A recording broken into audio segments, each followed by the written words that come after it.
I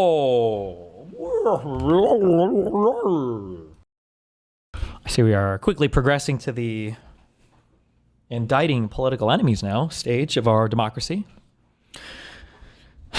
Did you order your MacBook? Nope, I just got that laptop. Why would you make a video of just text? Hello? Noir has conducted a... Did you cry when Homelander mourned Charlie Kirk? For America. Laura Loomer called for Trump to deport her son today. I tagged you, but I know you get thousands of tags a day. Lol. Yeah, I saw that. I had somebody reach out to me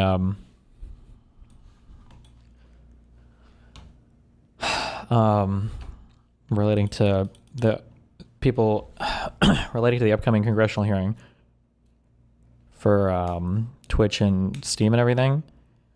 I feel like I don't even know if this will have much of an impact on anything because, congressional hearings are a dime a dozen. You get a lot of these. But on the off chance or in the event that like something greater does come of it, I think you have to walk a very careful line about who you attack and how you attack them. I think Hassan being erased from like the media environment, I think would be a net benefit to the left and to the country, 100%. But I think you have to be really careful not to.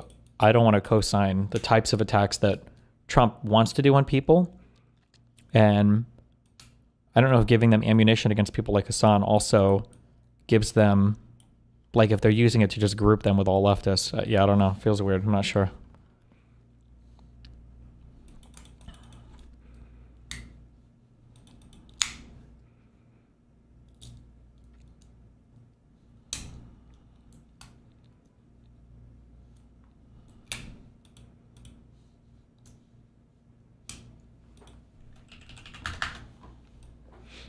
What is this? I hate my enemies. Stephen Miller said similar things. How can you support him when he contributed to what got Charlie killed? Assumes facts, not evidence. What you said is not true. 70% of political violence is committed by Republicans. We saw his rally know why you support a president who contributes to the rhetoric that got your friend Charlie killed.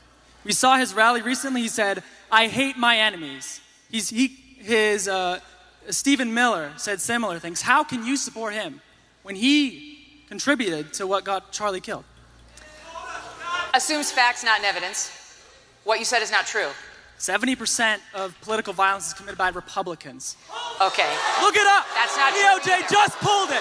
The DOJ just pulled it from their website. DOJ just pulled the study from their website because they're delusional. That's not true because they just pulled it. Look it up. Once you pulled it from their website. Once you pull the crazies out of there, it is overwhelmingly. Oh, once you pull the crazies out. When she says assumes facts, not evidence, I just looked it up. I was curious. She was an attorney. What does that mean? Is this not part of the record? Do we not think that these things were actually said? Or is she just disagreeing with his conclusion about that? That seemed kind of retarded, but okay. Left-wing violence. Google it. We have had every single person in the audience. Google it right now. This is how we get here. So first of all, let me take on the first part of the premise of your question, that it was President Trump's rhetoric that led to an assassin killing our friend Charlie Kirk. That's a blatant lie. It's a defamatory blaspheme, and it's inappropriate in this setting. Do we just use whatever we're... I don't know why I'm even critically thinking about this. Okay. It's not what I said. We know... Yes, it is. No, I said he contributed to the political atmosphere. Well, then you have no point. Tension. Then your point is utterly empty. Contributing to the atmosphere. This guy was... No, let's just make clear. This guy was motivated by leftist ideology. We know it from the bullet casings. We know it from the Utah governor. We know it from his own mother. Yes, we do. Let's be really... She's like lying, right? She doesn't know any of this. She's just an actual hellspawn, Satan, demonic. I hope I show up in the next fucking clip compilation. Just actually such a disgusting, subhuman piece of shit. I wonder if these people, do you think that she like grabs her fucking, bullet rabbit clit sucker 7000 and is just fucking masturbating every day over Charlie's, bloody fucking corpse thinking about all the ways that she can ride this motherfucker to whatever political ends that she wants. It's actually so unhinged. It's so insane to me how somebody will just come up on stage, pretend to give a fuck about literally anything related to the truth or, you know, some dead fucking dude and just lie and lie and lie and lie and lie and lie and lie and lie and lie and lie and lie and lie and lie like they breathe. They lie like they breathe. Clear on that. Even if that's true, so then you're saying, because, let's say this guy's a leftist, even if that's true, does that make it okay for the sitting president of the United States to incite violence against liberals? The President of the United States has not accepted violence against liberals. The President of the United States made a joke at the Charlie Kirk Memorial. Oh, they're all jokes. Oh, they're all Oh, it's all joking. Oh, joking. Oh, joking. Which was funny and self-deprecating. It was on the heels of Erica Kirk saying she, in an extraordinary moment, forgave her husband's killer. He refused. And let me finish. And then President Trump got up and making a joke, playing off of what Erica said. He said, You see what I'm talking about here? I feel like somebody who's less lazy than I am. I need an army of those fucking bread tubers or whatever. Somebody just needs to build out that model thing I said, and then you just need to overlay it over like all of the media. You can see all of it play out in real time. Trump says something that's obviously unacceptable through any ordinary rational framing, right?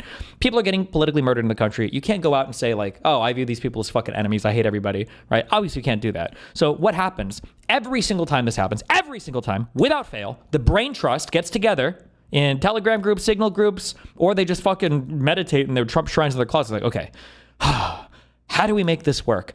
How do we sell this idea? How do we mold this, shapeshift this, trans this into something that actually is not like the most abhorrent fucking thing ever? And then they all do it. They get up and they do it. And they do it without question, right? Without question. Not to make it about myself, but like this is the difference, right? Is that like, I'll go to show and be like, all this about violence as soon as Trump does. I think Trump should do it first. These guys will go up and be like, why didn't Trump disavow violence? Well, actually, he was just joking. It was all a fucking joke and it's your fault. It's like, oh. Like every single member of the conservative media squad is ready to get together and make excuses and, you know, patch up these statements and put them together in whatever way they need to sell them to whatever audience they're in front of at the time. He refused. and let me finish. And then President Trump got up and making a joke, playing off of what Erica said. He said, we disagree. I need to do better. Erica's going to try to convince me, but I'm in a different place. And that's completely normal for a politician to be thinking about his political fights. And by the way, Trump has every right to loathe his enemies. They tried to put him in jail for the rest of his life. Pretext. Think about that, right? It's not about what they're doing now, and it's not about what's actually happened in the past. It's about giving a pretextual reason for whatever he might do in the future, right? We're not just excusing his current behavior. We're fabricating a past to make excuses or to create like a fertile environment to make up excuses for future behavior, right? It's not about like, think about what she's like, think about all the different things that have happened here. So we said Trump wasn't actually being malicious at all. He was just making a self-deprecating joke, okay? Which we all know is bullshit, but that's excuse number one. We don't know that's bullshit, number one. But then number two, then she goes on to justify him actually being malicious and hateful. Of course he's got an excuse to be malicious and hateful. Here's all this bullshit that I'm going to make up that not only does it excuse him saying whatever he said, which by the way was just a joke, LOL. Okay, well then I don't know why you're trying to make excuses for it. If it was just a joke, just say it was a joke. Now she's going on to, right, we're planting the seeds for future unhinged comments as well, you know? They tried to put him in jail for the rest of his life. Rightfully they tried so. to bankrupt him. Rightfully so. They tried to put He's his a family criminal. in jail. He's a And they criminal. tried to kill him. Criminal. Jack wait. Smith. Wait. Okay, now you go. Thank you for your time. Okay. What, he looked like he was going to say shit about Jack Smith. Wait, why did he leave? Thank you for your time. Okay, now you. Wow.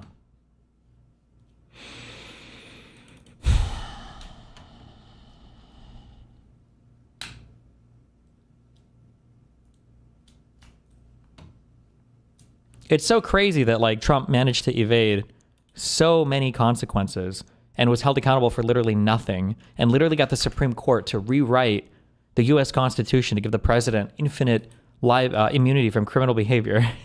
And they're still like, they tried to attack him. Okay, bro. Is that the way you're talking? dirty little boy. Erase that shit! Erase that shit! You dirty boy! Come on, erase it, you little dirty boy! Erase them! And then you know what we're gonna do? You and Mommy are gonna come in and erase all your dirty penises that you wrote in your book. You dirty little boy! Is that the way you're talked to? Erase all your little dirty things. Boston Erase your Pepe, thanks for the dirty 5 things. gifted subs. Do you understand me? Yes, sir. Yes, sir, I understand. I need to draw genitals. Because I'm a dirty boy. Put these books on the shelf. Please. Thank you. Now the rest of you, pass the books on up. Joey's going to sit back down. Because he's already done what I asked him to do.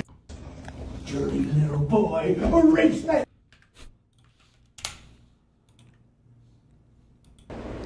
Ice, unmask. What are you afraid of? What are you afraid of? Are they afraid of more immigrants getting shot and killed? What? What? What the fuck was the point of this?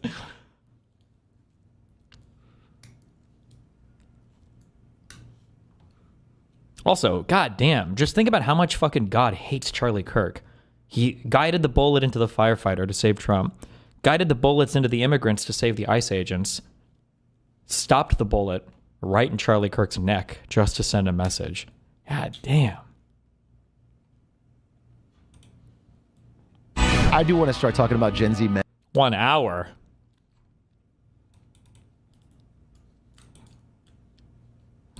New executive order dropped, countering domestic terrorism and organized political violence.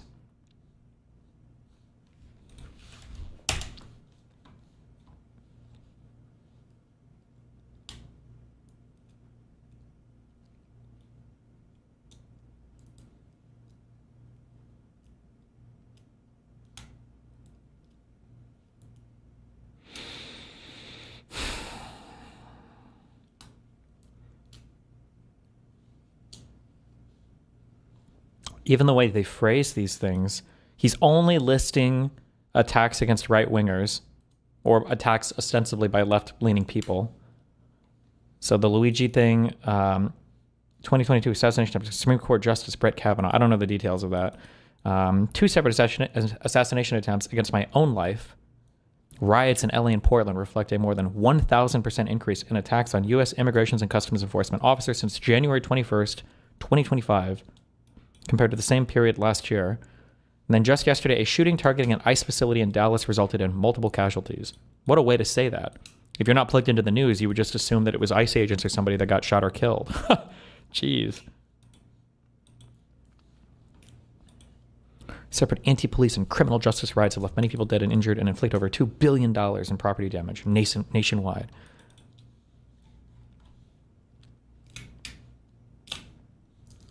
Political violence is not a series of isolated incidents and does not emerge organically. Instead, it is the culmination of sophisticated, organized campaigns of targeted intimidation, radicalization threats, and violence that silence opposing speech, limit political activity, change or direct policy outcomes, and prevent the functioning of a democratic society. This is just a fucking lie, but okay.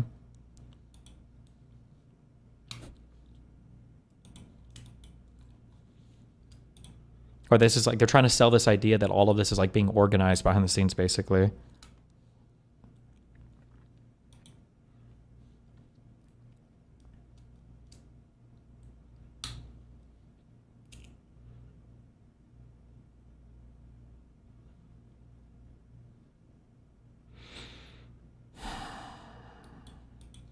Under the umbrella of self-described anti-fascism.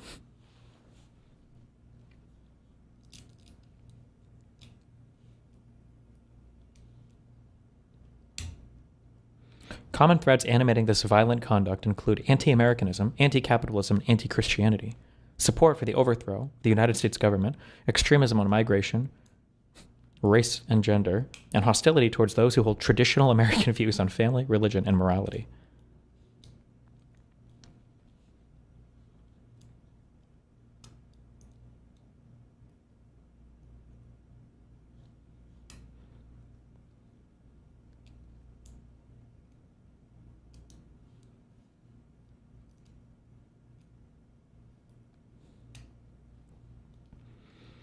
The JTTF shall investigate potential federal crimes relating to acts of recruiting or radicalizing persons for the purpose of political violence, terrorism, or conspiracy against rights, or the violent deprivation of any citizen's rights. Oof. They borrow a lot of language from the, I was going to say this. They borrow a lot of language from things that have happened to Trump to try to rewrite them. Like I'm noticing in here, it feels like they're borrowing language from the insurrection stuff to try to turn it against, to try to like rebrand it as something that the left is doing. So for instance, hold on.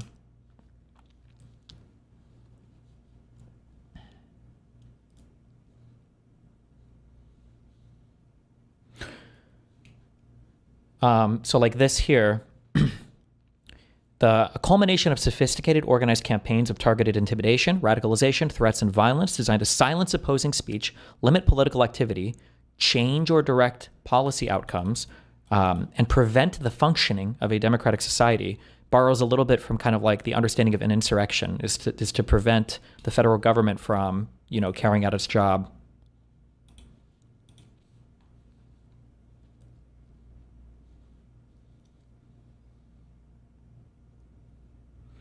They're calling out where these things happen at, online, anonymous chat forums, in-person meetings, social media, and even educational institutions. These campaigns then escalate to organized doxing, where the private or personal identifying information, or where the private or identifying information of their targets, such as home addresses, phone numbers, and other personal information, is exposed to the public with the explicit intent of encouraging others to harass, intimidate, or violently assault them. And then here, this is being used to obstruct the operations of the federal government, as well as aid and abet criminal activity the federal government is lawfully pursuing. These are like these are insurrection words. You're saying like when you're trying to prevent the lawful function of government through violence or intimidation. Oh, even the violent intimidation here.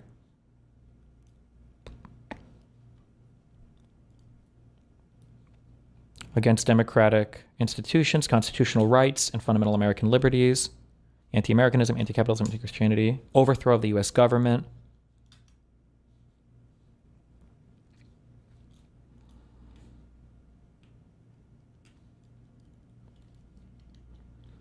And then through this comprehensive strategy, law enforcement will disband and uproot networks, entities, and organizations that promote organized violence, violent intimidation, conspiracies against rights, and other efforts to disrupt the functioning of a democratic society. Conspiracy against rights was one of the 4 charges listed on the Jack Smith January 6th indictment against Donald Trump. And all of this language, I feel, is kind of borrowed from either by word or conceptually from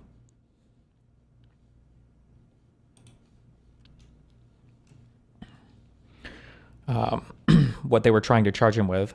Right? Conspiracy to defraud the United States, conspiracy to obstruct an official proceeding, obstruction of and attempting to obstruct an official proceeding, and then conspiracy against rights, depriving us of our vote, basically.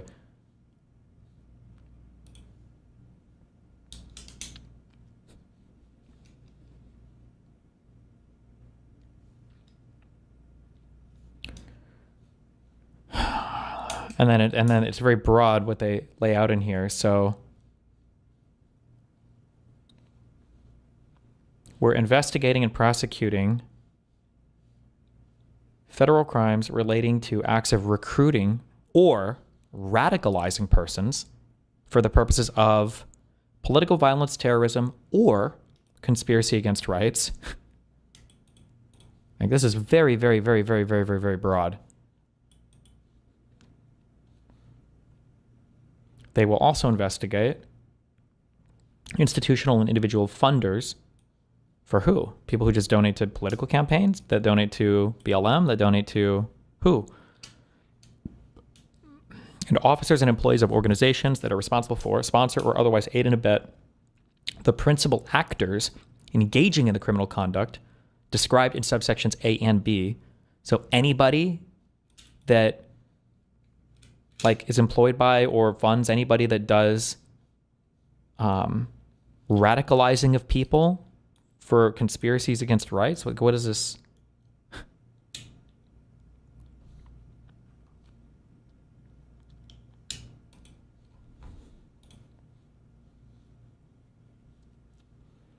We had our NGOs in here.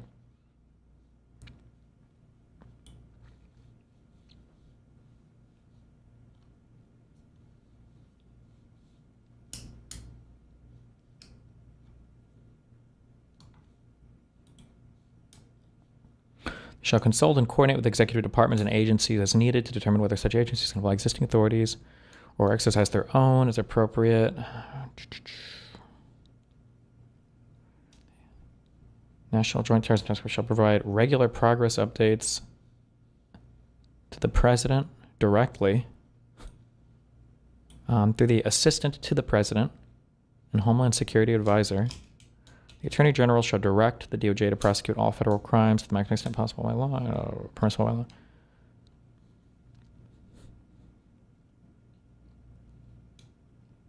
The Attorney General shall issue specific guidance that ensures domestic terrorism priorities, include politically motivated terrorist acts such as organized doxing campaigns, swatting, rioting, looting, trespass, assault, destruction of property, threats of violence, and civil disorder.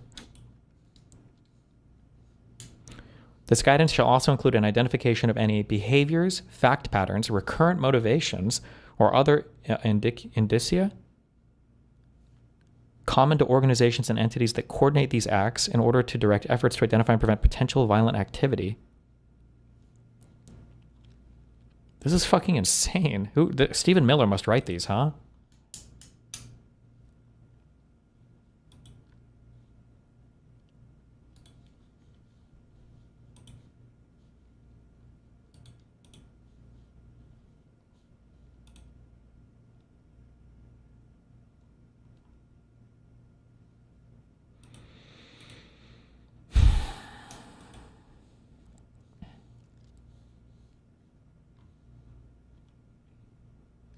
The Commissioner of the Internal Revenue Service shall take action to ensure that no tax-exempt entities are directly or indirectly financing political violence or domestic terrorism. So does that mean super PACs are gone for Democrats? Are we just getting rid of all external funding mechanisms for Democrats, or...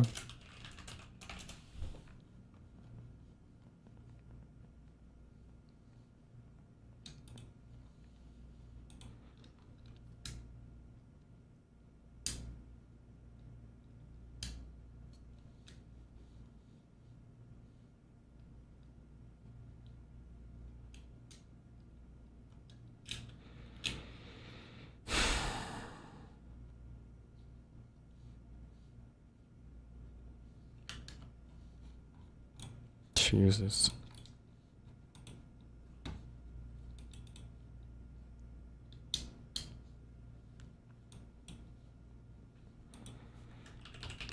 And they dropped indictments against Comey?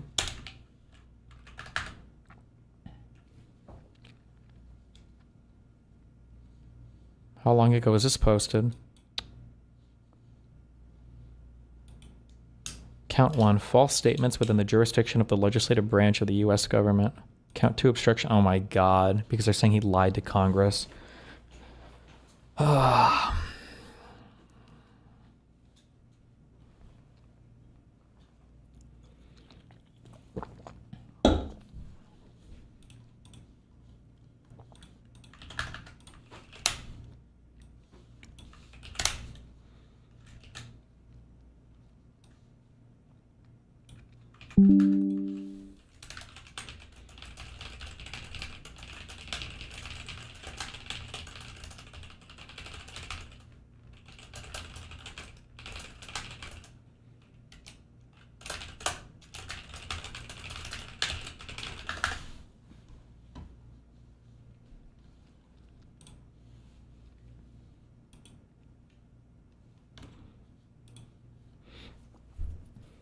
What are they even saying that he lied about? Oh, this thing. That he had not authorized someone else at the FBI to be an anonymous source in news reports regarding an FBI investigation concerning person 1. The statement was false because, as James Comey Jr. then and there knew, he in fact had authorized person 3 to serve as an anonymous source in news reporting regarding an FBI investigation of person 1. Jesus.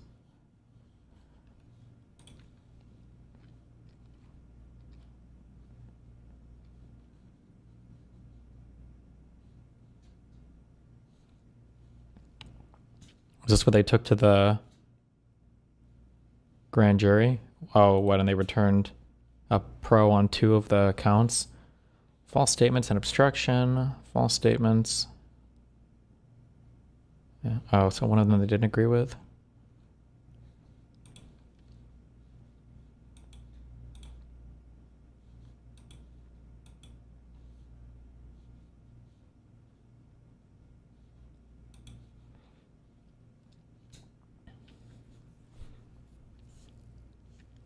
Had not authorized someone else at the FBI to be an anonymous snoop. Wait. Count 2. Oh, wait, a different count 1 here. Okay. Did not remember being taught of person 1's approval of a plan concerning person 2. And the 2016 U.S. presidential election, that statement of representation was false because Eugene Comey then and there knew he had in fact provided information regarding person 1's approval of a plan.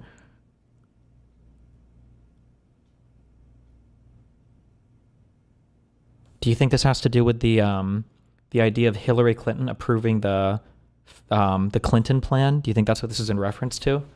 All of this is like revolving around the stuff that the traitor Tulsi Gabbard pushed out and hope nobody read. What is this related to this? Or the other stuff was, I don't know about. Maybe this one isn't. Let me check. Comey's testimony in 2020 on left, on right. In hearing, Senator Cruz erroneously claimed McCabe had said Comey directly authorized leak to press. Comey denied that. On right, McCabe did not say Comey authorized the leak. Source, Inspector General.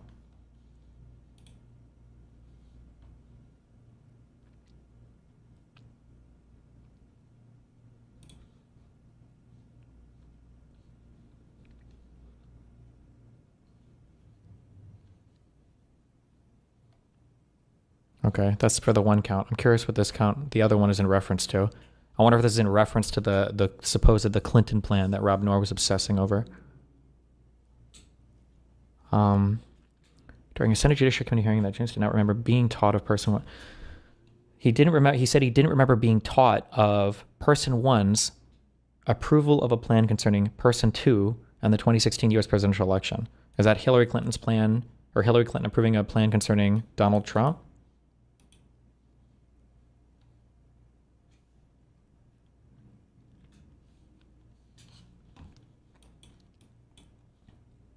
It's about this. Why do you keep linking the same fucking tweet? Are you not listening to what I'm saying? I already clicked your tweet. It's not about this. I don't know why you're saying that. I know why you're saying it. It's because you're fucking retarded. It's okay. I love you. We live all these years here.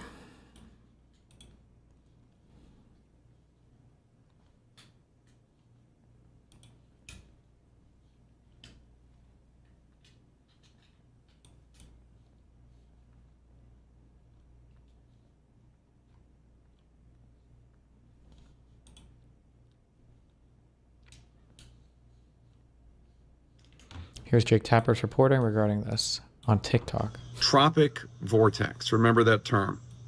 I'll circle back to it.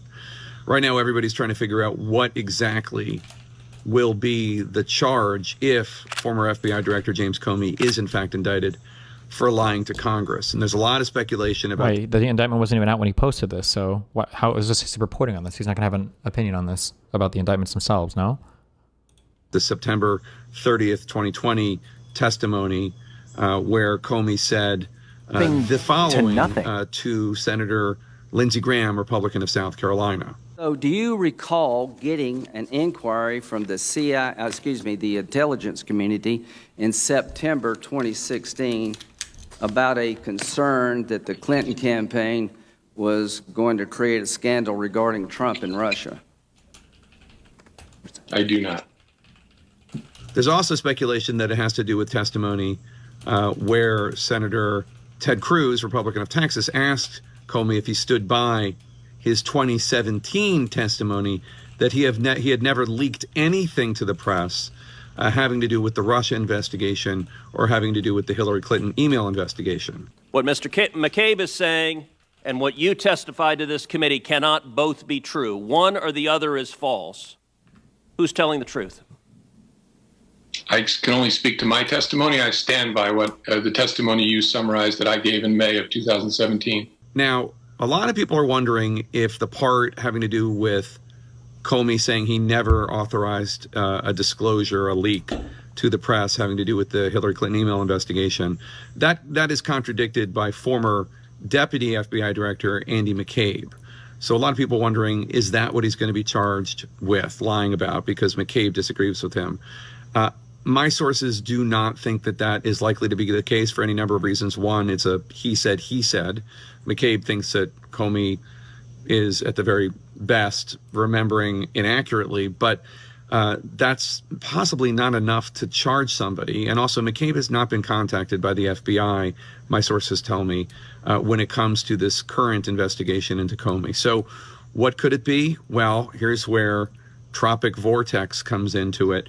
Tropic Vortex was a leak investigation that Comey is tied to, having to do with leaks, having to do with the Russia investigation. If you Google it, you can find out more about that. But it's just one of several leak investigations by the FBI that didn't go anywhere. But here's the point. In that period, 2017 or so, there were lots of leaks by the FBI to the media about all sorts of cases having to do with the Russia investigation, having to do with Carter Page, having to do with Mike Flynn, having to do with Donald Trump, so many things. And the question that I'm wondering is this pending indictment against James Comey? And remember, as I told you last time, the very conservative U.S. attorney at the time, Eric Siebert, was not yet willing to bring charges against Comey, and he is no longer the U.S. attorney. He has been replaced by a Trump loyalist named Lindsey Halligan, a former insurance. It's like I don't even know why I'm talking about any of this. I don't want to play video games. They had 4 years to prosecute, right? Like, this all had to do with the Russiagate shit in 2016 and everything. That, I mean, it was like Trump was in office, his FBI, his DOJ, like, what? That's where it gets squirrely. I almost texted you when the Charlie Kirk thing happened because my antennas went up about, they showed the photo of that kid, or the guy that they have, the 22-year-old, whatever. And I was almost going to be like, dude, do you think he's got the capability to do that? Yeah, well, listen, there are people that look like that have the capability to do that. Pretty accurate. Nope, No? not hard. Not hard. Let me dispel that. Okay, 200 yards from a prone position with a dead-on rifle. So if you have a dead-on rifle, so you set this rifle, you set your 0 to 200 yards, right? You know how far you're going to shoot. It's not hard at all. He shot a lot? You don't have to shoot a lot. I could do it tomorrow. If you're but you are experienced. If it's someone that's never shot, could they do it? 100%. Not if they've never shot. They wouldn't know where to look. They'd have a hard time acquiring the like when you look through a scope, like where the reticle is weird. Like it's sometimes takes a minute. You got to know the distance that you have to be from it to really line it up in your sights. But you could get a guy like my friend Andy Stumpf, who was a sniper in the SEALs. You could get him, and he could show you how to do it in an afternoon, and then you could hit steel at 200 yards every time you pull the trigger. One day you could learn that. Wow. Yeah, not that hard. Because it feels insane to me. I'm like, that seems tough. It seems tough. It seems. Okay. Usually, all the Republicans talk about guns. I have no idea what they're talking about. Joe Rogan is 100% correct, though. Right? We saw that thing with. I'm honestly surprised he published it with Glenn Beck demonstrating how difficult the shot would be in the JFK assassination. And Glenn Beck goes out with a friend, and they set it all up or whatever. And I think Glenn Beck makes like all 3 shots. I think the first try. I think literally the first try.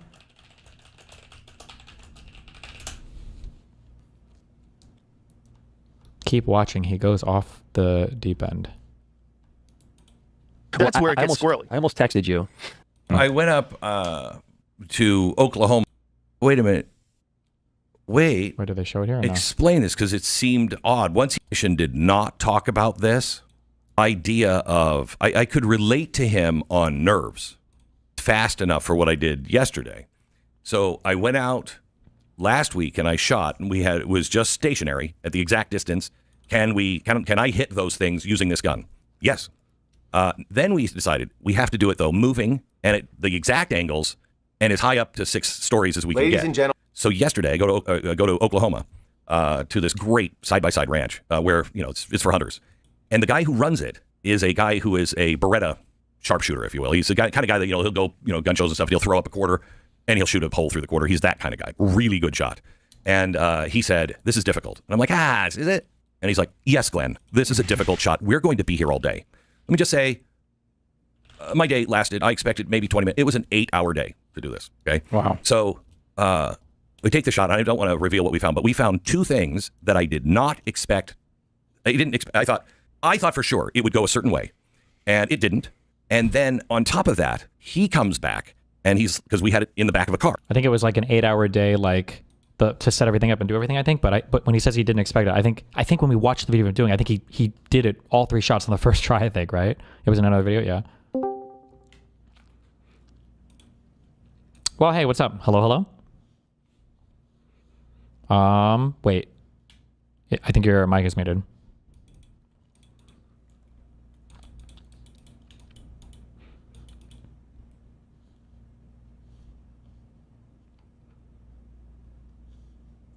Push to talk. Oh, hey. Forgot about that.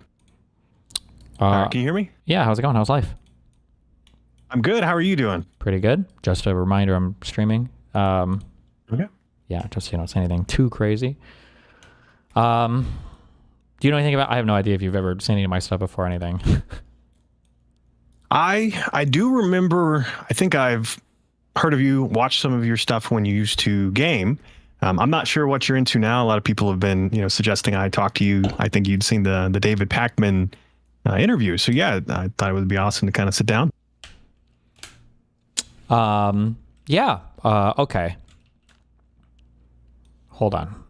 No, take your time. You're fine. No. So yeah, I do politics now. I don't know what else to say. Okay. I watched you on David Pakman. People have been asking for us to talk. I do like a lot of, this sounds so stupid, but the political environment that exists today is so actually, like depraved that, so I was going to say, now's the time to do politics compared to any other time, it seems. Yeah, what I was going to say is that like everybody's just so stupid and nobody wants to read or do any homework on anything, and it triggers the actual ever living fuck out of me. So I saw the claims that you were making. I watched some of the video with Pakman. I would kind of like pause and talk through some things because I think that there are like obvious pitfalls to like some of the things that you were talking about. And then as the video went on, you would like address those things. Okay, so I was cautiously optimistic. And I'm like, okay, so it seems like this guy's not just, oh God, do you remember, was it the ninja cybersecurity thing? Do you remember all the cyber ninjas? Yeah, like all the crazy people that Powell and Giuliani and Trump got to do just the most unbelievably stupid reports ever. And I'm like, oh my God. But so most of the stuff that I saw you talking about, I was like, okay, it seems like it's kind of tracking. And then at the end, I'm like, okay, so this seems so far in terms of the data that you've collected, assuming that you guys aren't fabricating anything or there's not some underlying math or you're not putting these heat maps together in a way that's like beyond my understanding to misrepresent stuff. But what we really need is like, well, this is a good starting point. We need an on the ground kind of investigation to see, what actually has happened. And then you mentioned towards the end of the video that you were getting into that. And then I thought you referenced, you were like, do you want to go into any of that? And then Pakman said he wanted to move on to the next thing. And I thought that was like the most interesting part because I feel like that's like that's like where the rubber meets the road, where it's like, okay, well, we have this like data that seems to show that there are voting discrepancies that are kind of hard to explain. And then can we demonstrate, that something actually happened on the ground? Yeah, let me jump in then. Yeah, so go for it. Main thing, as you said, a few caveats, right? Statistical analysis of elections hasn't really been well received in the U.S. Sure. You know what happened the last time someone came around and was using statistical analysis of elections to say concerns with election fraud. Sure. That was the Cyber Ninja stuff. That was the whole Stop the Steal campaign. So yeah, that's been like the biggest pushback so far is everyone saying, hey, how do we know what you're putting out and what you're talking about is real? And the main counterpoint to that is we put out our reports in like written formats and videos, and then we put out where we got the data. We give you a copy of the data and you guys can go and you can do it yourself. And that's really important because if you can't replicate it, it's not science, it's not statistics. Sure. So that was the big pushback. An example of this, is actually, we were showing some of the newer preliminary stuff we had. We mentioned it on David Pakman. We're like, hey, we're looking at right now, if we look at the machine versus hand counts, are there concerns? And we did have a few people reach out afterwards and say, hey, we're trying to replicate your findings. We're having issues. So that's just one case of, it's like, hey, as we go forward, right, we're going to put out an actual formal report for that stuff. And it's good that people are trying to replicate what we're doing, because if you can't, it isn't credible. Now, Yes, we do. Okay, I'll say this. Statistical analysis of elections is not proof of election fraud. Sure. It's not proof. It is at best maybe evidence, but what it is it's grounds to then go investigating. And yeah, that's half of what we're doing now. Is we've been for the last, my organization, the ETA, it's only 7 or 8 months old now. Yeah. I've only been doing this for 8 months within the ETA. And we've started finding a lot of concerns in just that time. So we did immediately say, the statistics tells us where to go look. We can go down to the precinct level, we can go down to the county, and we can actually go to these places and start investigating on the ground. So why don't we do that? And that was multiple months ago. I think that was 4 or 5 months ago. So yes, I've been to these places. I've been working with locals in some of the places we've been publishing reports for. I've been to Las Vegas, Nevada. I've talked to the locals in Las Vegas for the 24 election and asked them on the ground, how do you think these results match or not match what actually happened on election night and everything else? And we're starting to find some serious problems. That's not even lawsuit stuff. We do have additional findings. I do have to be very careful about what I can say that encompasses these lawsuits, because we are trying to keep some of this information quiet until it is filed, our first lawsuits. I can talk more about what we're finding in Florida, which is our second lawsuit that's in the work. So questions or thoughts? Yeah, jump in. Sorry. Yeah, I'm sorry, and I messed this up. Because I imagine this will be, I like to go through a lot of stuff, so I'll read and try to understand, what's being presented. And I haven't gone through everything on your website yet, so I'm keeping this convo kind of brief, just because I can't dive too hard into everything. And now's the time to ask those more important questions. Yeah. We can always come back. So broadly speaking, and then first, I'm sorry, I messed up. Yesterday we were watching a video with David Pakman, and he was speaking with I think it was you, right, Nathan? Right? It was me. Is yes. Nathan Taylor of the Election Truth Alliance? Yeah. One of the executive directors. Yeah. So this, your group has been investigating statistical anomalies relating to voting patterns in the United States, and you guys believe that there is a significant and real cause for concern that the outcomes in some of these states, that there was potentially outcome determinative manipulation that happened with the voting on the tabulation side, or something that is worth pursuing, right, on some investigative ground. Yes. And at the presidential level, and we are starting to raise concerns at some of these down ballot levels, like the Senate races and maybe even some House races as well. Okay. I want to back up to the beginning, and then I'm going to explain it a little bit, and then you chime in or help me to see if I understand, what the point you guys were trying to make. So you guys are drawing heat maps where what you're trying to show, you're trying to demonstrate, is based on the percentage of people that voted in a given area. You can see the percentage that they went towards a particular candidate, and that in a higher percentage reporting district, you wouldn't expect to see it skew heavily to one side, because that would imply that the higher percentage skew was because a ton of people were dumping ballots to vote in a kind of an unsophisticated manner towards one candidate, right? So let's say I have 100 districts and all of them are 50% reporting, and we see that a candidate won, 50% of the time.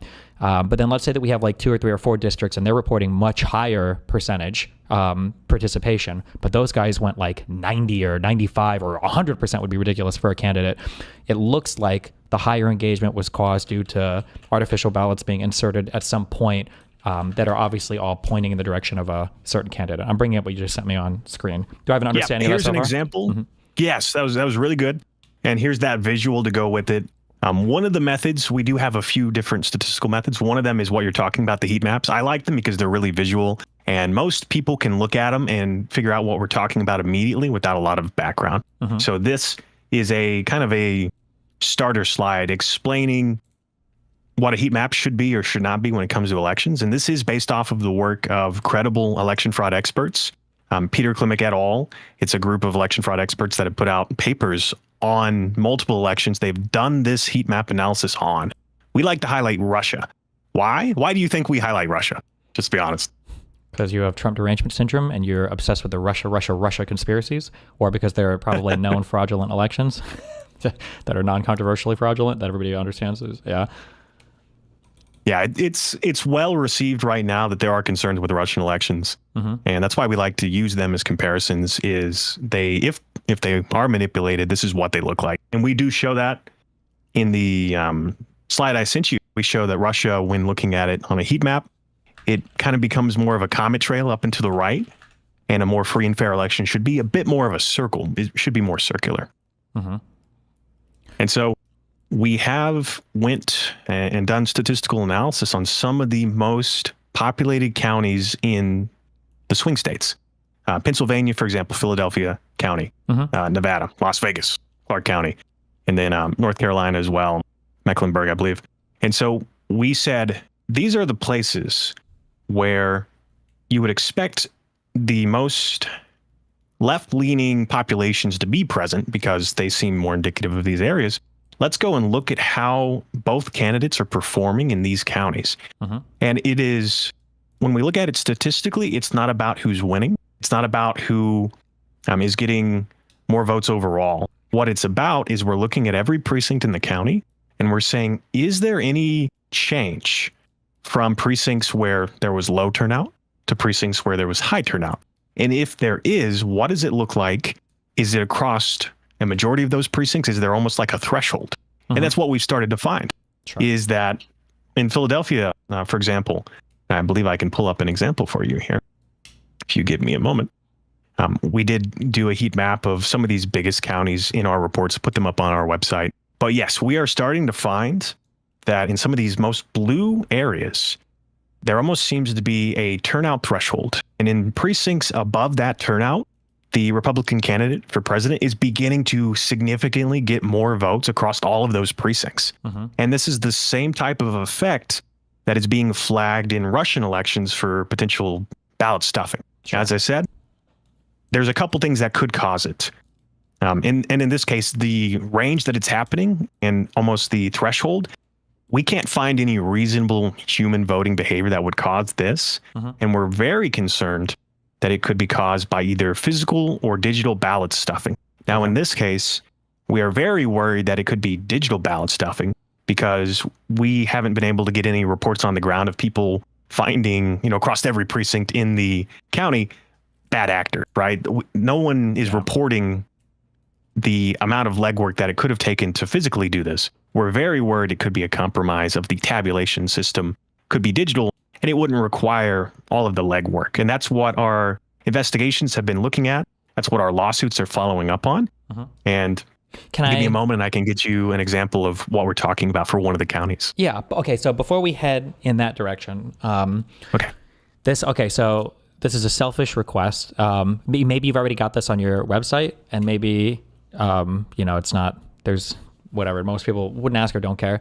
Something that I feel like would be really compelling here is one thing I'm curious about is, have you guys done for controls these same heat maps for prior elections in the same district?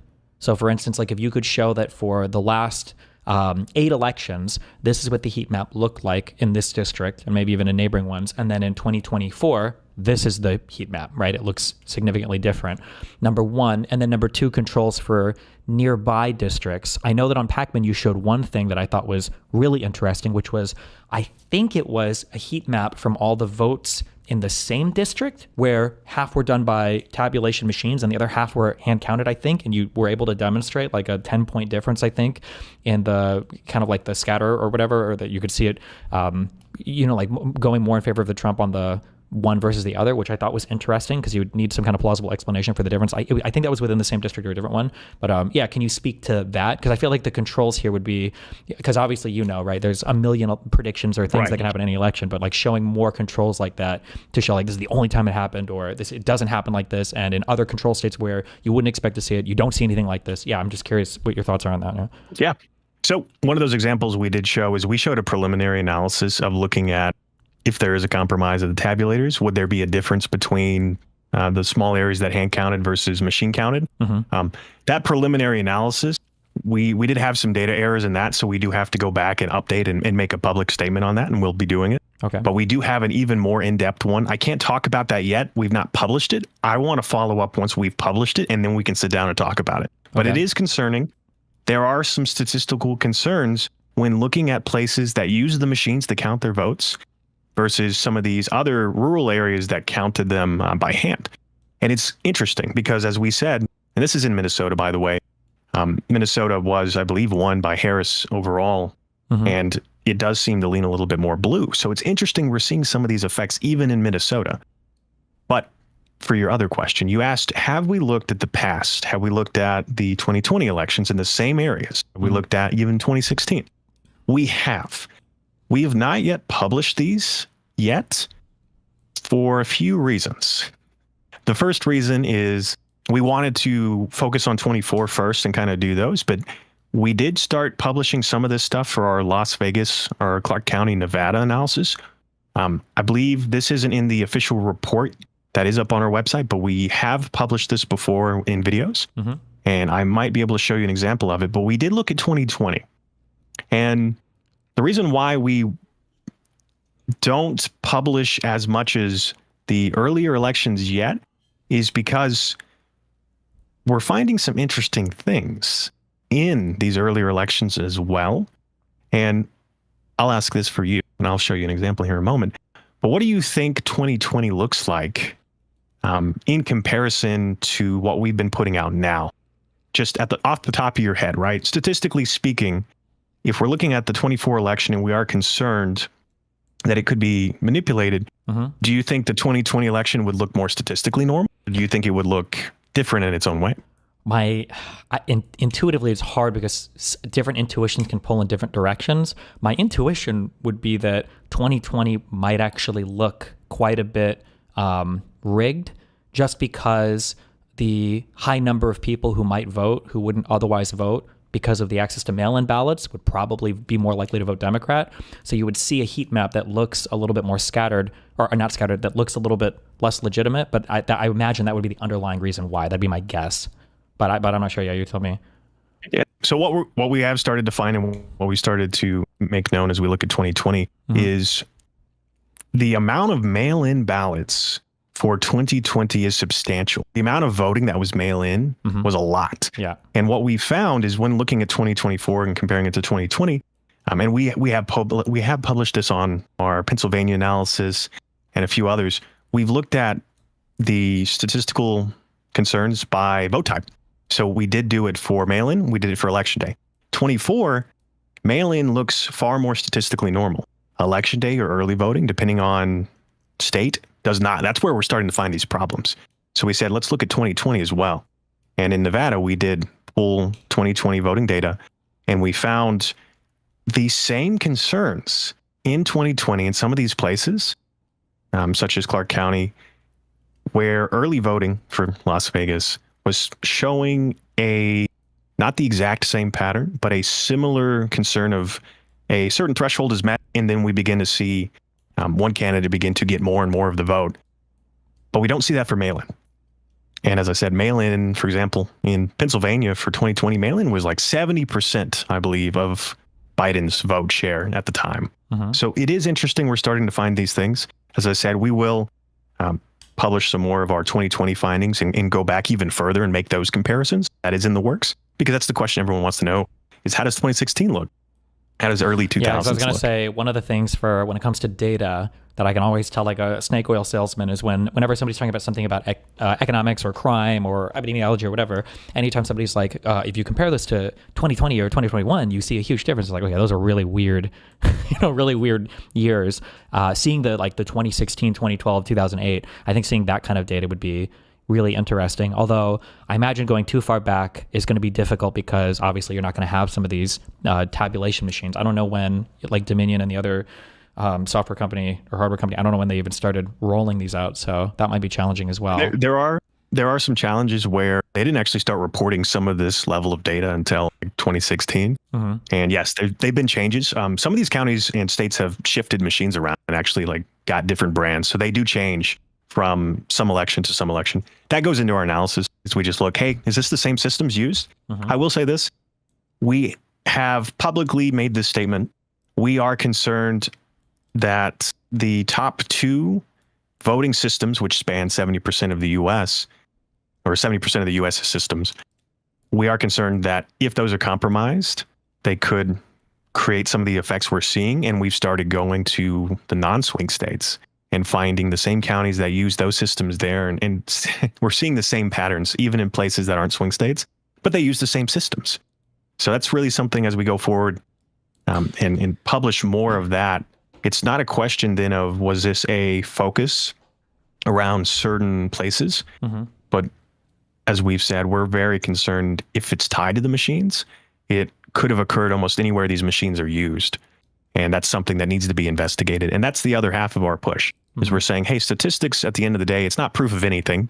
It is at best something worth following up on. And we've asked for investigations. We've been publishing these concerns so that we can get investigations. We've actually reached out to governors and secretaries of state for some of these swing states that we've published, and even places that we've not made public yet. And we've sent them like individual packets of data, sat down and asked for meetings, went to some of the election boards of some of these counties we're finding problems in. And you would be surprised the type of response we get. And it's a little frustrating because the people who have the ability to actually start these investigations, and these investigations don't have to be very big in scale to start, right? We're saying, hey, this entire county looks weird. Let's look at the top 5 precincts in this county. Let's go and do some hand counts and figure out, does the physical ballots match the digital report? And every response we've gotten so far has been, we're absolutely crazy. The concerns are unfounded. It's impossible to have pulled this off. So I didn't know if you had any questions or thoughts about, like, what are your thoughts on, is this even a possibility, right? Have you seen some of the quotes made by certain individuals about the election that kind of comes up time and time again about the vote counting computers? Have you heard or seen anything about that yet? I mean, I've seen a lot of different statements about the voting computers, but there's a lot of misinformation about it as well. So I haven't like dug through to verify the veracity of any of the claims. I feel like the most interesting thing would be, or the most telling thing, what's the procedure for like keeping old ballots? Like, how long are these kept for? It's 22 months by federal law, I believe. Okay. And yeah, because I feel like that would be that'd be like the instant like thing, is to fixate on one state, say, here's a huge discrepancy, like let's count them. And you know, like if a hand count happened, you could either immediately see, oh, it lines up completely, so we must be missing something in our data, or you would see a huge discrepancy, and then everything would obviously be blown wide open, and now there would have to be a huge, like taking across everything. That's exactly what we're pushing for now. So that's the other half of kind of what we've been doing. Is the reason why we make these things, our findings, public and go and talk about it, is we're trying to generate support for doing these investigations and getting these recounts. As I said, we've been turned down. Like, for example, we actually sent a formal letter and like a full package to the Secretary of the Commonwealth of Pennsylvania, who has the authority to do an investigation. And they sent us a whole paragraph, like 7 different points of why we're wrong, and they're not ever going to take a look. And what sucks is the only people, like by law in Pennsylvania, you can't open the ballot boxes. We've talked to some of these counties, like Philadelphia County and Erie and Allegheny, where we're finding statistical problems. And they don't even have the authority to open the ballot boxes to do recounts. The only people who can is like the state or a court of law or a judge. Sure. So that's the next step, is because these states don't want to kind of come to the table, we're having to look at, well, let's do the litigation, right? Let's bring our problems and our findings into the court of law. And let's see if we can convince a judge that a recount is, an actual hand audit is warranted. And we go from there. And it's that simple. Yeah. I'm trying to think of anything. The most incredulous claim to me would be the actual attack itself.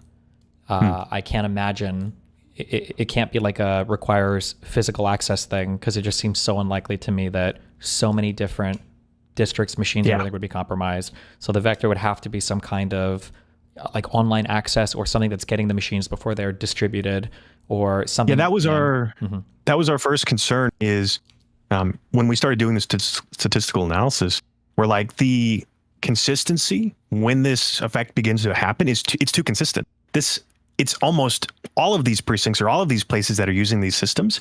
And we're like, I feel like it would be very difficult to have a bad faith actor go in and plug in a USB drive on every voting machine or every tabulator. It just doesn't seem reasonable. you catch that, right? You have people watching the polls. That'd be a really widespread, a lot of work attack. Mm-hmm. And and yes, then that's also, where we started. When I'm thinking Yeah, go like ahead. things going wrong, I feel like the biggest concern here too would be, I think this actually might be one of the hardest things to overcome for an actual attack like this, is that if you messed up on any of these districts or counties or states and you forced a recount, everything would be blown open and you would be completely obliterated, right? Like if a state Right. was too close, and that would be hard to account for as well. That would be the worst case. Yeah. Right. And that's a concern. So I will say this, as we started looking into these systems that do count our votes, so most people don't even realize what systems we use and how prevalent they are. Pretty much 100%. I think 99% of every ballot that was cast in the 24 election was counted by some type of tabulator machine. Sure. The only places that weren't or can counted are, it's like less than one. It's very small. And it's only in some of these really small precincts and some of these non-swing states. And that's what we've started to like investigate and highlight, is these places that did hand count. But almost every other ballot that was cast, whether it was hand marked paper ballots, whether it was machine marked, they were counted by some type of tabulating, like vote counting computer.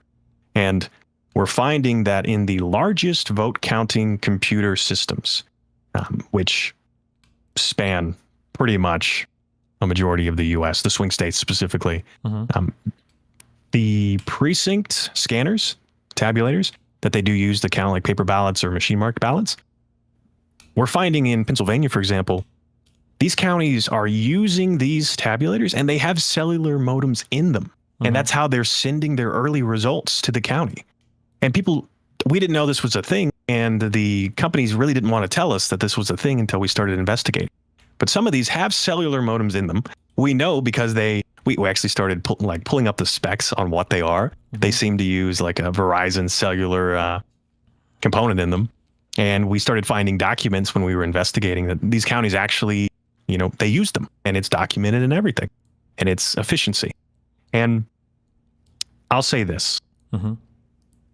We don't know yet if this is a compromise of the vendor, which is what it's starting to look like, is every system could have been potentially compromised.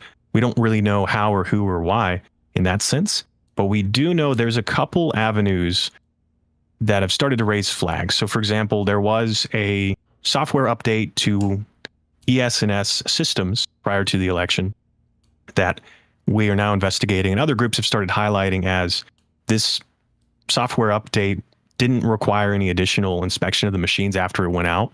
It was labeled as de minimis by the auditing companies that approved it. But it looks like it could have changed some of the security protocols on these tabulators that alert you if the source code has changed. But it didn't get audited. It didn't get counted. So we're very worried why that software update went out. That's something we're investigating as we go forward, because that's an avenue right there. If your system stopped telling you when it's detecting problems, then you don't audit it. You don't catch it. So that's one of the big problems. That's for ES&S, for their precinct vote counting computers, their precinct scanners. It's DS200 or 300, I think. Okay. It's DS300. I'll double check for you real quick. So that's a big problem. Didn't realize that was an issue. And that's just what we've started finding so far as we go forward. I think there's a even greater question that we've kind of started to ask now. And there's really only three scenarios when it comes to our election infrastructure. And I think everyone's started thinking about this as we go forward, right? And this is the pushback. It's either there was no compromise of our elections, they're free, fair, safe, and secure. We can all go home, we can go to sleep. Or two, there was an undetected compromise where something could have happened, but no one's caught it yet, right? We're in that phase of trying to investigate and find out if it happened. But there's that third option that no one wants to talk about, and we are very concerned as we go forward, which is, you can probably guess, there was a compromise. It was detected, but no one ever did anything about it. And this is something that is concerning, because if that was the case, right, there are people who are far smarter than me, far smarter than the ETA, like all of our volunteers and members, who have access on the inside. We're talking like some of the most, I would say, most sophisticated agencies in the world.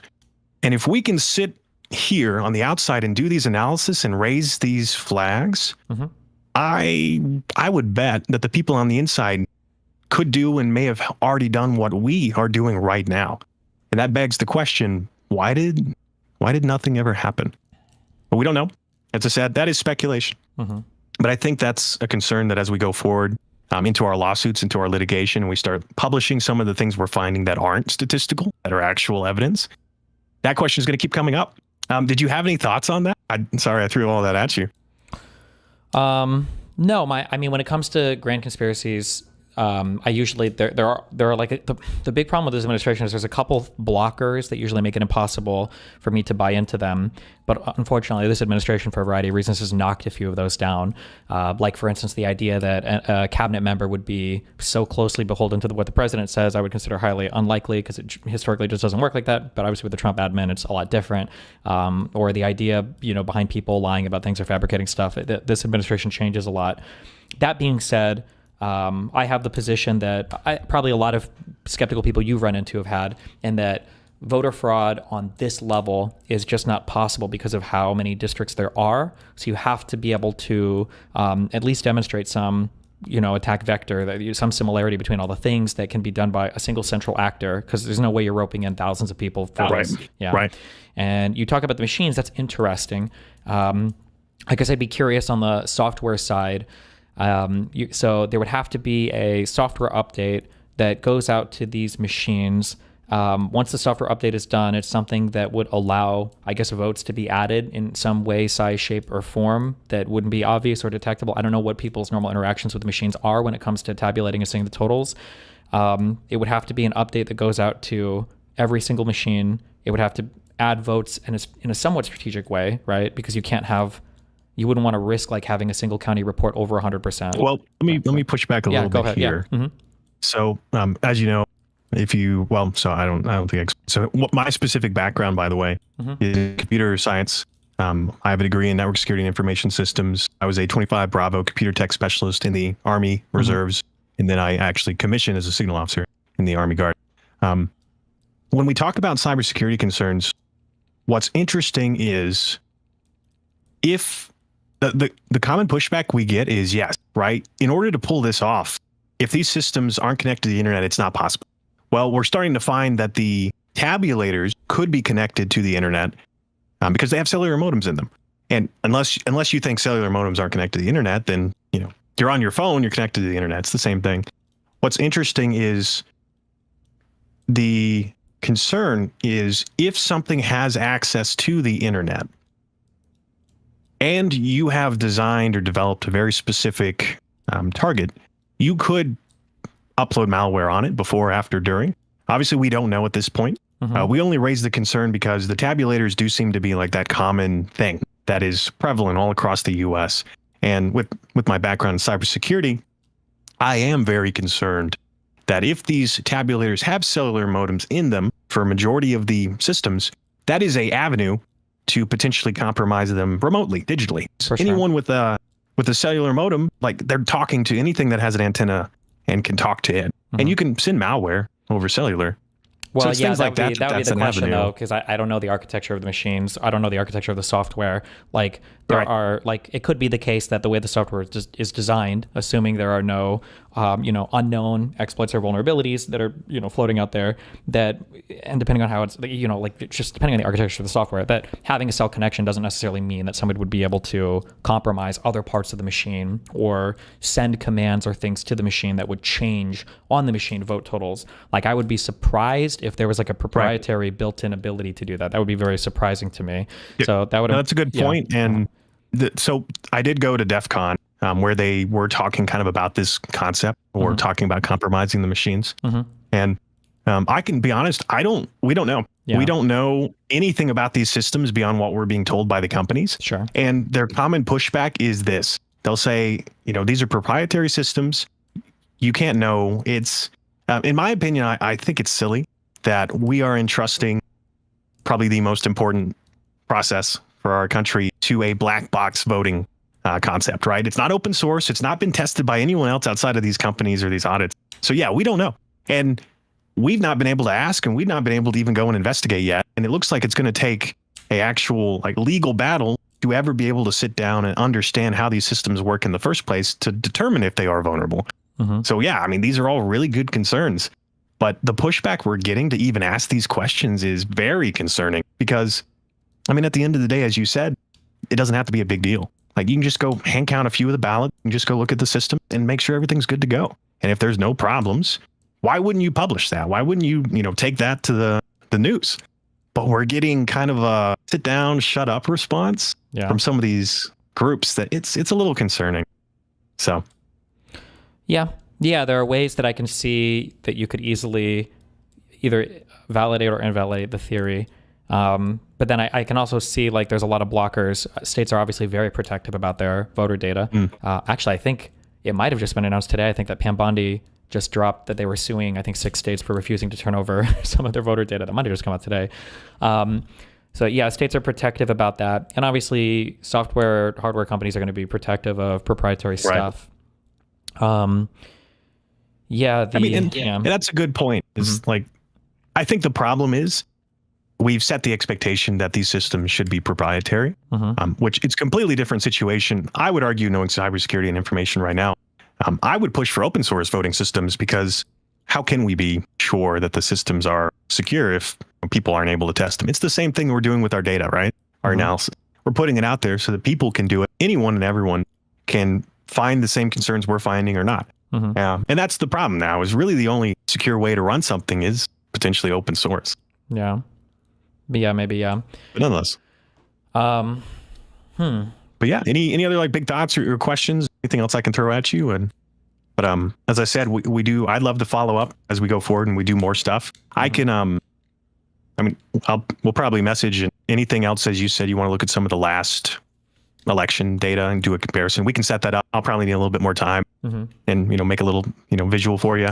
But we can do that easily. And I'd just love to ask more questions, because that's kind of the point. That's what we're doing right now.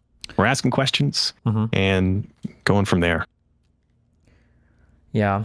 I think it sucks because like you can find all. Did you ever watch? I don't know how you feel about this. I thought it was fucking horrible. But did you ever watch like 2000 Mules?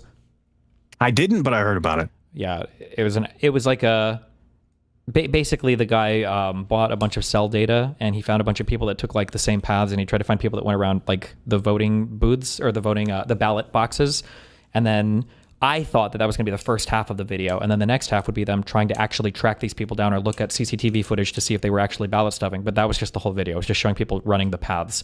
But he didn't prove that any of them were ballot stuffing or dropping ballots off at multiple boxes or anything. He just like made that claim, that conclusion from just that very preliminary data. So yeah, I'm curious. What do you think? All right, here's a good question for you then. What do you think is the path forward? What would it take?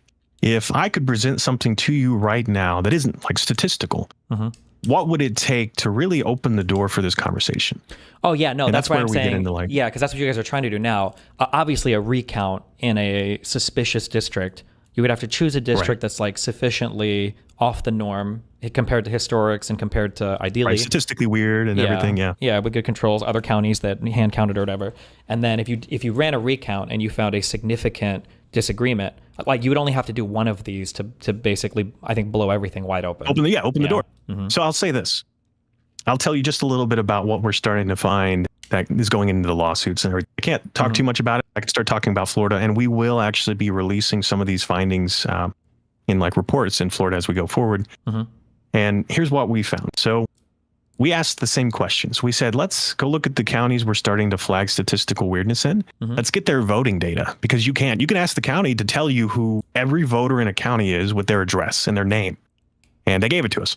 And we said, well, let's actually look at some of these addresses and some of these places, and let's go there, knock on their doors, and ask them, well, for one, ask if this person who said they live here and voted here is there.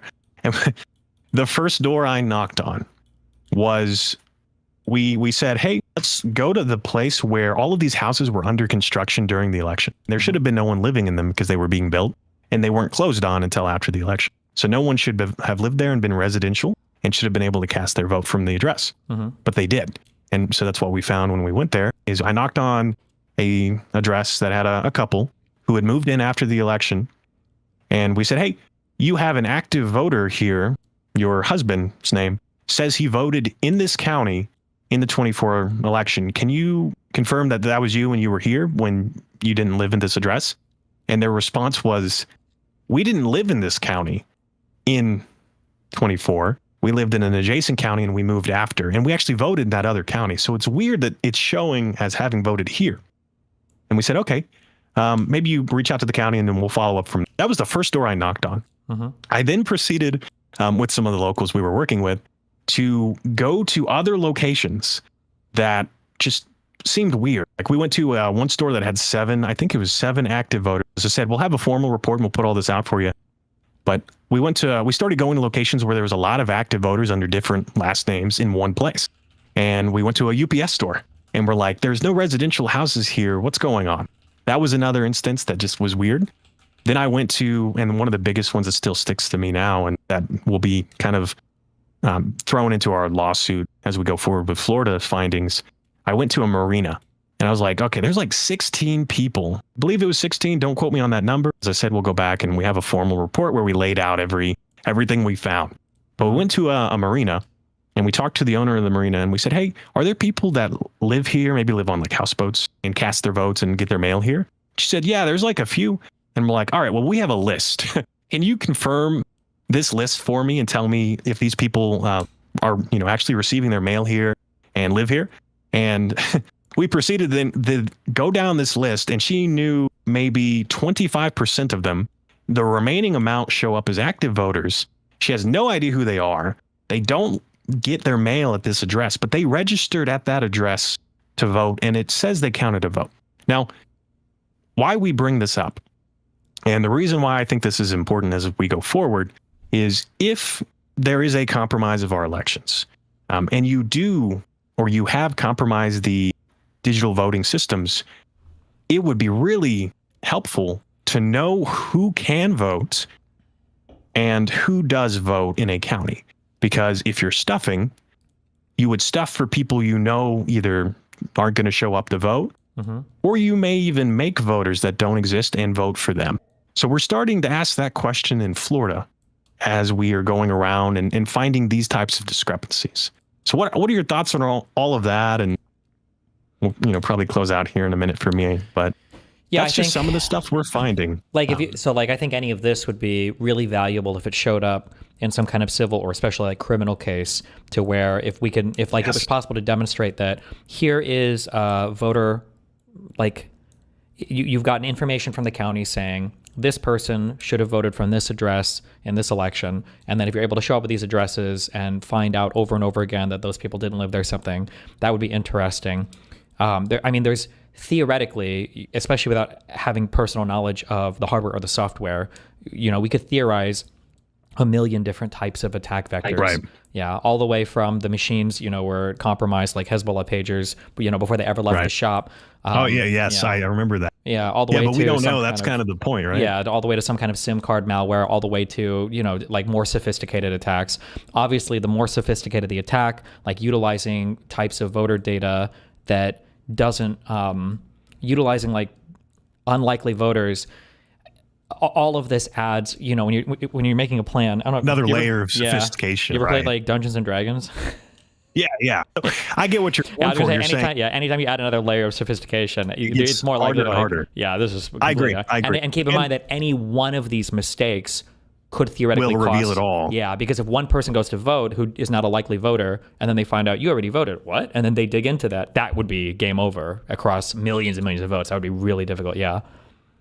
Yeah, and that's a great point. And I think that's why, as we go forward, we focus on what the truth would be, which is how did the original voters vote, right? If we go look at their ballots, we go to these areas and we put those in our lawsuits, it gets harder to be dismissive of facts and hey, here's the actual balance. Yeah, and that's really what's going to take, I think. If you could demonstrate any of the the address stuff or whatever, like I said, theoretically, we could hypothesize a million ways to do this. So I bring up the the district thing. What if you accidentally double do a vote or whatever? Like theoretically, if it's some kind of malware attack, it could only tabulate or add or stuff after all the votes in a county have been collected. In which case, you wouldn't run into the double vote problem because you've already had everybody. Interesting, counted, you bring that up. I can't talk about any of that stuff, but I would say... Well, because I was going to say, on a data analysis, if you could show the order of the tabulation, and if you could show, hey, we noticed that if you look at the last 10% of votes counted, all of these swing a 95% direction,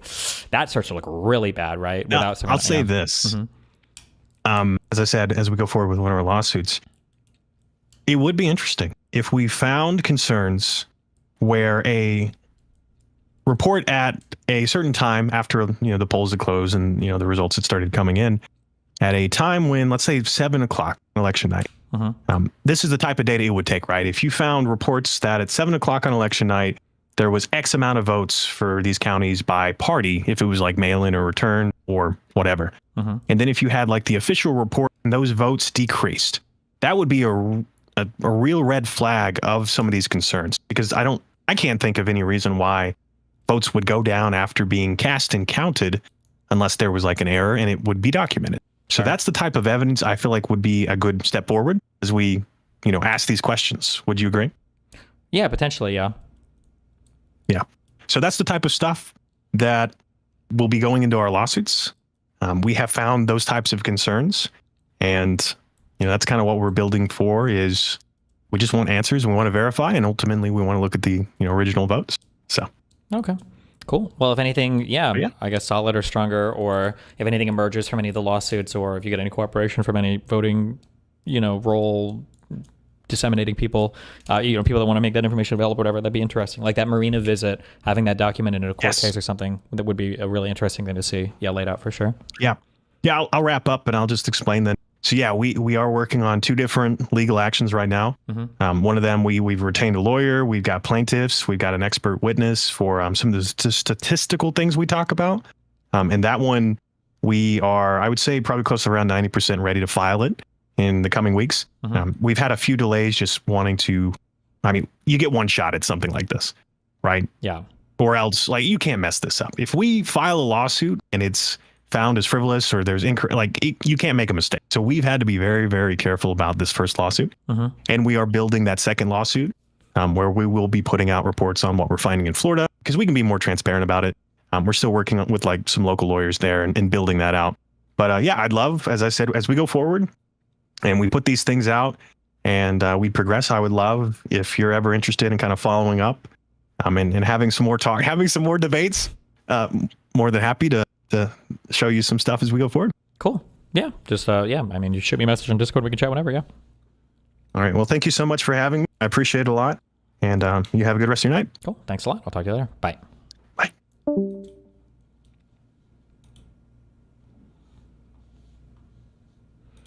Wow. I feel like it's all very, it's interesting, but we need to see, I just need like one on the ground thing would theoretically blow all of it wide open, I think. Yeah.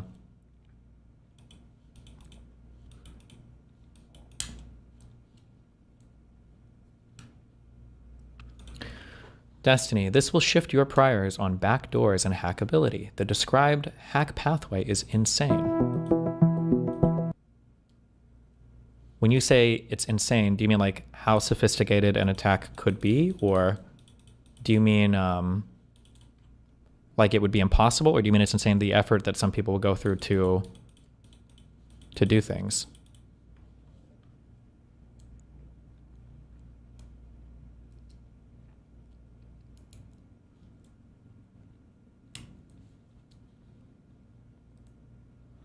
In disagreements, if you want to talk about how an attack could happen, I'm good. I love you though.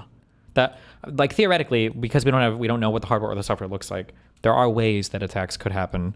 The way, like, we could theorize like a million different potential ways to do it in a very sophisticated manner or in a very brutish manner.